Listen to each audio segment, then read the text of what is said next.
Hi there, welcome back. And we're talking about, well, first thing I want to talk about right now is UFC 291. And what is your pick on that? If you were betting $1,000, me and you were betting each other, who would you put your money on? My money's going on Dustin, for sure. Oh, man. All right. Now, if I had to put my money on it to see if I win, I have no idea who I would pick. Because if I was to pick Gaethje, he's going to lose because I picked him. So that's why it's hard for me to pick. And honestly, I think these guys are too tough, and I think they're both going to be doing good. Now, Gaethje's going to want to get his match back, so that might be the reason why he's not going to want to lose. Mm-hmm. Yeah, no, for sure. Dustin, though, his match against Michael Chandler last time around, where he won by submission at the very end in the third round. I'm not too sure if it was a 5-round fight, but he won in the third. That was back in November of last year. So we're like, 10 months out now at this point? 9 months? So, but Dustin's been just moving along, doing his thing. I know he lost to Charles Oliveira before that, which is practically a whole year before that. So he hasn't been fighting as much. So I think that's a little bit of a downside, but I just think he pulls through. Honestly, when I looked at some of his highlights and his videos, I was like, yeah, I think he's going to pull it off. But again, I don't know. All right. If I put my money, I'll probably put my money with yours too. I think he will probably take it. Yeah, I think Dustin takes it. And then the next fight. Hold on. I was going to say and you saw who they're going to put the belt that we just talked about. It was the former BMF is going to wrap the belt around the new winner. Yep, and I was saying it's kind of like turning into like a celebrity thing. Like Jorge now is retired, so he's now like a celebrity for UFC to show up to these events. And since he won it, it's only right that he passes it on. But I did mention, if Dustin or Justin Gaethje win this and they're not retired, they're not going to wrap that belt around somebody. Someone has to come and take it, you know? But yeah, I understand what you're saying, so I think it'd be good. But the next match? Yeah, so the next match, we got Alex Pereira. I don't know how you say it. And then we got Jan. Yeah, and then we got Jan Blavovic or something like that. That's going to be a really good fight. And I was telling you earlier as well, I think Alex, he's definitely in a good position to win this one, but it's now at a heavier weight class. And, I mean, Alex at middleweight, you could tell he struggled to make those weights, to make it at 185, because he'll come in the next day for the fight day, and he's well over 185. So, and he's a big guy for a middleweight. So, but I believe what were you telling me about Jan? Jan has fought 3 middleweights that have gone up to light heavyweight? Mm-hmm. Okay, and he's beaten them all. I think Easy was one of them. Mm-hmm. And there was somebody else, I forget who it was right now, but there was a total of 3, and he finished all 3 of them already. So this will be his 4th one to do that. And so would this be his 4th, or would Alex finally take him down and say, no, not me, right. no. Yeah. So that's going to be an exciting fight. Other than that, I mean, I guess we can make this one a little bit shorter and sweeter, but I'm not too excited for anybody else. I'm rooting for Kevin Holland. I know we kind of talked about him a little bit and his unfortunate luck in the past with the people he's been thrown at. But he did win his last fight back in April against Onznibio. Yes. But so hopefully he's coming back up. I know he's been hard on himself. I just had the sense that he's like judging his character, through these losses, and he's trying to figure out what's working for him and what's not. So hopefully he's moving into the positive side of things and moving forward and start getting some more W's on the schedule. Well, I still want Bobby Green to get his money, so I'm going for Bobby Green, even though he was robbed of his money, even though he did do intentionally. I mean, he did do the headbutt, but he wanted his money. So this is Dana White's way of giving his money back. There you go. I'm happy for that. Yeah. Come on, Bobby Green. I want to see that money again. On the table. No, in my hands. Put it in my hands. In your hands. Yeah. You got to bet the money first. I will mention, though, I love Derek Lewis. He's definitely on his way out, unfortunately, of the UFC. I feel like taking some horrible losses and not having that energy anymore to make it through fucking the first round, you know? But, yeah, other than that, for me personally, there's nobody else on my radar that I'm excited to see. There's Matthew Smellsberger, early prelims. That's not how you say his name, but...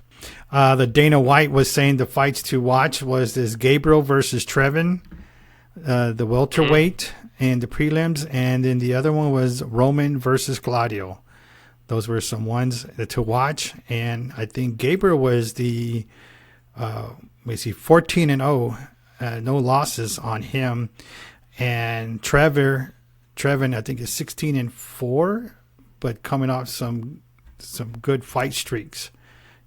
Yeah, we got Gabriel, 14-0. And then the other guy, Trevin Giles, 16-4, really solid record. They won the last two. Yeah, won the last two, lost against Morales. Yeah, so that one's exciting. And what was the other name? Oh, Roman, right? Yes. Kopylov? Yeah. He's 10-2, so really good. I mean, out of the 10 wins, he's won by knockouts. So, that should be a hell of a fight. He comes in with that curly hair. I remember this guy now. I don't remember him with the shorter hair. I didn't recognize him with the shorter hair, but when I scroll down, I see the curly-headed guy. So, yeah. So I remember this guy now. I remember he definitely won the last two fights. I didn't see his loss against Derive. Yeah. But, that's going to be a good one. That's definitely going to be a good one. That's on the regular prelim card. Yes. And it's also on ESPN. ABC. Yeah, ABC, ESPN. So it's going to get some good exposure. And Claudio, do you know his record? 11-3. There you go. Of those 11, they were all knockouts. Dang. That's going to be an exciting one for prelim. That's an exciting fight. Solid records. He did lose second to last fight he had. He was knocked out. So I guess it's either knockout or get knocked out for him. But that should be exciting, though, right? That's what we like to see, some exciting fights. If you don't know, now you know. And then just to pivot over to this past weekend, I know we were kind of talking about a little bit of the heavyweights and the light heavyweights and stuff, but talking about the heavyweights being able to move around, Tom Aspinall definitely delivered that. Just moving in and out of his combos and landed that one solid punch square in the face of Marcin. Hell yeah. Fell on the floor and then TKO him on the ground. So that was really impressive to see from Tom Aspinall. And that got performance of the night. And then Molly McCann got just jiu-jitsu in the first round. I was pretty happy about that one. I tell you, she came out too hypered up in her face and everything, and too confident. And I mean, usually that's good for a fighter, but to me, I didn't like that. I don't know. She just rubbed me the wrong way, and I was happy to see that submission that she got. Yeah. And then the other fight I know we were mentioning, the other performance of the night was Paul Craig against Andre the monster. Nunez. Yeah, that was a crazy fight to see too. Paul Craig. Look at his picture too. Look at his picture. He's fucking big. He's huge. He's a huge guy. And he jumped up in the weight class, right? You mentioned. Yeah, after his weigh-in, he gained 27 pounds for the fight. At the fight, he really gained 20. I don't know how you do that. How you gain that much weight like that? Well, I mean, I know how somebody gains some weight, but does he have a Bang tattoo? The energy drink? Does he? Huh? It looks like a Bang energy drink. I wonder if it's sponsored. He sold out. He sold out. Hey, for the money, if he's getting money, I'll put a tattoo on there for that money. Shoot. Hey. And then the war paint was on for the weigh-in. Yep. And then the meet in the middle of the ring when Bruce Buffer is still introducing himself, and he walked past like midpoint, stepping towards Andre, and they both were just nose to nose. I thought they were about to kiss right there in the ring right before the fist started flying, but they didn't. But Paul Craig, he looked good. He was like on a mission. It was like a different Paul Craig I feel like I've seen in the past. Even though he always shows up at those weigh-ins, and he's kind of like just trying to show like this crazy guy that the opponent's going to be facing, but then when he goes into the ring, it's not that same guy. But he remained consistent. He was on his mission. He did amazing, and he delivered. And so let's see what else is next for him. But I mean, those last two losses that he had against Johnny Walker and this other guy, those were tough losses for him. And I believe you mentioned, right, like when he was talking about the Johnny Walker fight, he mentioned Johnny Walker a couple of times. And that fight definitely meant something to him, you know? Yeah, he was using that as his reference of, does he stay at that weight or move up, or does he go down, and just by the whole weight itself, like I said, he was during the interview, I couldn't really understand much he was saying. I caught like every other word. It's nothing against him, it's just the accent I wasn't able to get. You didn't put on the captions? No, you know what? I probably should have. I probably would have understood better. Nowadays, that's all I have to do now. But I think he was calling out Bo Nickel. Craig was talking about Bo Nickel. And, really? Yeah. Yo, Bo Nickel is a fucking monster. James, did you see the last fight of Bo Nickel? Yeah. Yep. Everyone's just thinking he's going to submit everybody because of his wrestling background, but he straight up knocked this guy out too, so... Oneko definitely has all the instruments to be a monster in the middleweight division. I'm excited to see him like reach a top 10 fight. Well, I think Craig wants to get on that hypeness that Bo Nichols has got, so maybe that's why he's calling him out to do that. I'm pretty sure Dana White would probably book that one too, because Bo Nichols' last guy dropped out. The new guy came in. He was some champion from a different league. I forgot the name of the league, and then he just came in, straight fist to the face. Yeah. Oh my God, that was so embarrassing. He was like the short, swole guy too, all the crazy muscles, stacked, but he's short, and he looked like he did not belong in that ring. That's what he looked like. So. No, he did it. That was a hard loss, man. Let's see, we see him back. That was insane, but. Other than that, moving into the future, what were we talking about, James? Ciryl Gane. There you go. September. So we have September 2nd, a fight night out in Paris, France.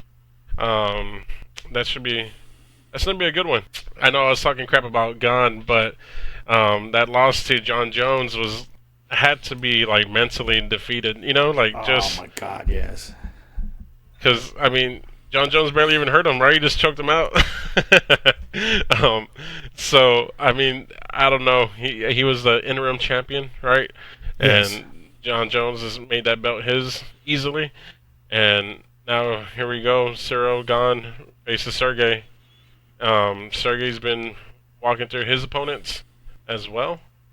Let me see if I can pull up his record. He's 16-3. Of course, Lewis, the first one. You laugh at that. I still remember the fight. Like, Lewis is laid there and just took the punches, is waiting for the ref to stop at that point. Oh, man. That was just 3 minutes. That's like what I'm saying about Derek Lewis. There's no stamina no more. He was already a big boy. So, anyways, Serghei's been on a win streak. Right, and submission, KO, TKO, same thing for the last one. So, against Greg Hardy. When Greg Hardy from the Cowboys, you remember that guy? Yeah. Oh, okay. That's who it is. Okay. Yeah. I don't even know if he's still fighting. You're going to check. He just ended up not fighting. Yep, see, he's not fighting. That's his old profile now. I guess he retired and just couldn't become what he thought he could be. But, anyways, yeah, that's going to be a good fight. Ciryl Gane is not in the right headspace. Serghei's going to win. But, I mean, if Ciryl Gane can do what he normally does, right, before he met John Jones, I think he'll be okay. But remember, Tom Aspinall said he wants to fight the winner of Ciryl or Serghei.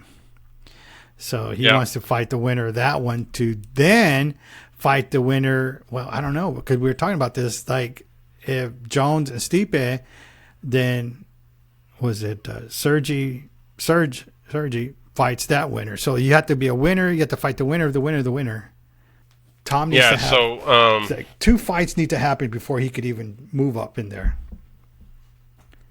Yeah, so I would like to see maybe Tom Aspinall maybe face whoever wins against Gane and Serghei Spivac or whatever. Yes.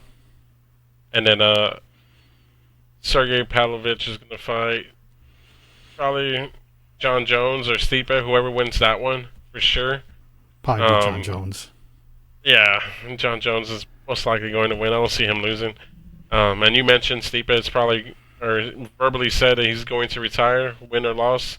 Yes. So, good for him, right? He gets to move on to the rest of his life. He's already made it. And I didn't even know he was coming back for this fight, but, John Jones called him out because he's like the all-time great for heavyweights, so John Jones needs to go and race that for him. But other than that, I mean, for these next fights coming up, let me see. Of course, then John Jones has his fight, which we just talked about. And that's 295, but then we're talking about Colby Covington, like what happened to him and Leon Edwards, because we haven't heard about that fight.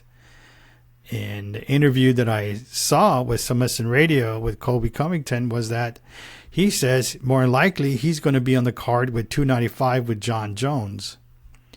But nothing's set in stone, but that's what he was talking about, because he was trying to get on the London card, but that didn't work out. Yeah. So, but it looked like it was more of Leon Edwards. That's why it's taking it longer than it needs to right now. Yeah. Which I'm pretty sure that is the case, because Colby Covington hasn't fought in a while, and I'm pretty sure he wants to get in the cage ready. And plus, he had a lot of hype during the last Leon Edwards fight, which was in March. So, like, he's ready to fight. Like, he's ready to get in the cage. Like, let's go in and do this now. Yep. So,